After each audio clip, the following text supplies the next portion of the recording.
આમ આદમી પાર્ટીના ધારાસભ્ય ગોપાલ ઇટાલિયાનો આરોપ છે કે પોલીસે મારા ઘરે જઈને માતા સાથે ગેરવર્તણૂક કરવાનો આરોપ છે। હું વિસાવદરમાં છું, ગોપાલ ઇટાલિયાએ વાત કરી છે। ગૃહ રાજ્યમંત્રી હર્ષ સંઘવી પર આરોપ લગાવ્યા છે। હર્ષ સંઘવીએ મારા પરિવારને ધમકાવ્યો છે। ગોપાલ ઇટાલિયાએ સીધો પ્રહાર કર્યો છે। અમે કોઈનાથી ડરવાના નથી, ગોપાલ ઇટાલિયાએ વાત કરી છે। જે કલમ લગાવી હોય તે લગાવો અને મારી ધરપકડ કરી લો। એક સામાન્ય ઘરનો વ્યક્તિ વિસાવદરમાંથી ધારાસભ્ય બન્યો છે। રાજકીય દુશ્મની કરવી હોય તો હું હાજર છું, હું ક્યાંય ભાગતો નથી, ગોપાલ ઇટાલિયાએ સીધો પ્રહાર કર્યો છે।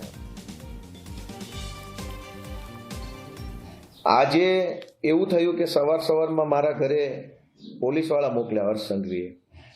હું તો અત્યારે અહીંયા વિસાવદર બેઠો છું, જગ જાહેર આખી દુનિયાને ખબર છે। મારો ફોન નંબર આઈબી પાસે છે, મારું લોકેશન આઈબી પાસે છે, મારું બધી વિગતો પોલીસ હંમેશા ટ્રેસ કરે છે અને બધી ખબર છે ગોપાલ ક્યાં છે।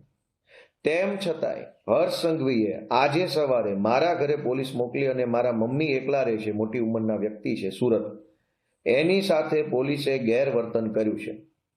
પહેલા તો સીધા મારા ઘરે ગયા, થોડી ઘણી સરખી વાતો કરી, પછી બેફામ વર્તન કર્યું મારા મમ્મી સાથે પોલીસવાળાએ, અને પછી પાછળથી પાછો સારો એવો વિડીયો બનાવી લીધો।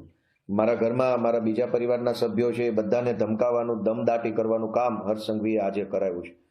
આ એકદમ હલકામાં હલકી કક્ષાનું કૃત્ય છે। હર્ષ સંઘવી ભાઈ, તું ગુજરાતનો ગૃહમંત્રી હોય તો અમે કઈ તારાથી ફાટી પડતા નથી।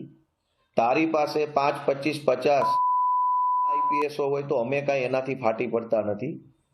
તારામાં અને તારા દલાલ આઈપીએસઓમાં તાકાત હોય તો માનનીય ગોપાલભાઈ ઇટાલિયા વિસાવદરમાં જ છે।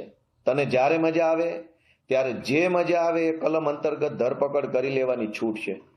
અમે કોઈ તારાથી ફાટી પડતા નથી કે અમે કોઈ તારાથી કંઈ ડરી જવાના નથી।